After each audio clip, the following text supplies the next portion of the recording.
বিশ্ববাজারে এই মুহূর্তে প্রতি মেট্রিক টন র সুগার বিক্রি হচ্ছে 580 থেকে 600 মার্কিন ডলার, আর রিফাইন্ড সুগার বিক্রি হচ্ছে 700 মার্কিন ডলার হিসেবে।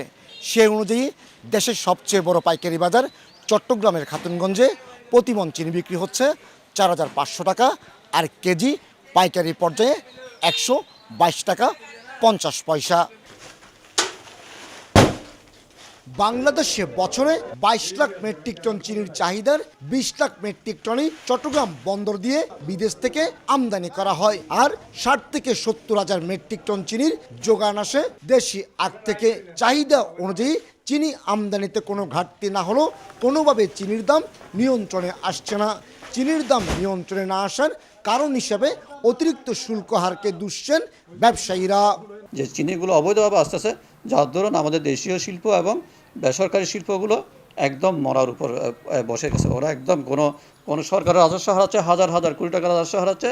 এখানে অবৈধ যারা ব্যবসা করে ওরা লাভবান হচ্ছে, প্রকৃত ব্যবসায়ীরা কোনো লাভবান হচ্ছে না, এবং মিল মালিকরা পথে বসার এবং এর সাথে সাথে প্রায় লক্ষাধিক শ্রমিক বেকার হয়ে যাবে। জাতীয় রাজস্ব বোর্ডের তথ্য অনুযায়ী প্রতি মেট্রিক টন পরিশোধিত চিনি আমদানির ক্ষেত্রে 6,000 টাকা custom duty, 30% real duty, 15% VAT, 5% advance tax এবং 5% এআইটি আদায় করা হয়।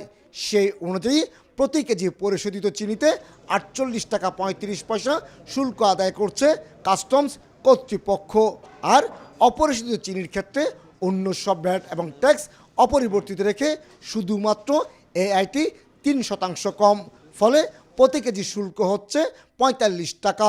যে কোনো পণ্যেরই শুল্ক হার নির্ধারণ করা হয় দেশীয় শিল্প স্বার্থটা মাথায় রেখে। সেই হিসাবে আমাদের দেশীয় যে চিনি শিল্প রয়েছে তাদের স্বার্থের কথা মাথায় রেখে জাতীয় রাজস্ব বোর্ড অথবা আমাদের নীতি নির্ধারণী আছেন তারা শুল্ক হারটা নির্ধারণ করে থাকেন। এদিকে প্রতিবেশী দেশ ভারতের বাজারে মাত্র 48 রুপিতে মিলছে 1 কেজি চিনি, যা বাংলাদেশি টাকায় 67 টাকা। উৎপাদনে স্বয়ংসম্পূর্ণ হওয়ার পাশাপাশি শুল্কের জটিলতা না থাকায় একেবারে কম মূল্যে বাজারে বিক্রি হচ্ছে ভারতে। আমি এই মুহূর্তে দাঁড়িয়ে রয়েছি কলকাতার ব্যস্ততম নিউ মার্কেট এলাকার একটি খুচরো মুদি দোকানে, এবং এই মুদি দোকানে আমি সর্বোচ্চ ভালো মানের 1 কেজি চিনি নিলাম, এবং সেই চিনির দাম ভারতীয় মুদ্রায় 48 রুপি, আর যেটি বাংলাদেশি টাকায় হিসেব করলে দাঁড়াবে 66 থেকে 67 টাকা। এদিকে রোজার ঈদের আগে থেকে সিলেট, মেহেরপুর, ঝিনাইদহ বিভিন্ন সীমান্ত এলাকা দিয়ে ভারত থেকে চোরাচালান হয়ে বিপুল পরিমাণ চিনি বাংলাদেশে ঢুকতে শুরু করে। অভিযোগ রয়েছে প্রতিদিনের চাহিদার অর্ধেকের বেশি, অর্থাৎ অন্তত 4,000 মেট্রিক টন ভারতীয় চিনি বাজারে চলে আসছে।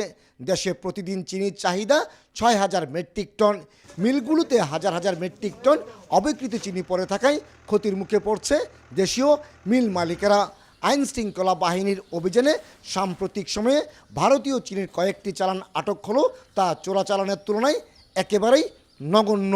সরকারের ট্যাক্স যদি রেভিনিউটা যদি 50% করে দেয় তাহলে 24 টাকা 25 টাকা কমে যায়। তো কমে গেলে আমরা 100 টাকা করে চিনি, আমাদের মিলগুলোও বাঁচত, চিনিগুলোও সেল হতো।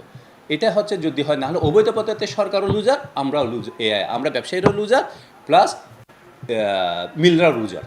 চলতি অর্থ বছরে 10.5 মাসে 12,193 কোটি টাকা মূল্যের 17,63,000 মেট্রিক টন চিনি আমদানি করেছে বাংলাদেশের ছোট বড় 16টি শিল্প গ্রুপ এবং খাদ্য প্রস্তুতকারী প্রতিষ্ঠান।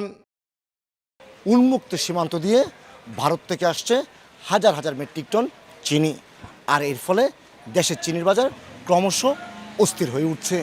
ক্ষতির মুখে পড়ছে দেশীয় মিলগুলো। চট্টগ্রামের খাতুনগঞ্জ থেকে কমল দে, সময় সংবাদ।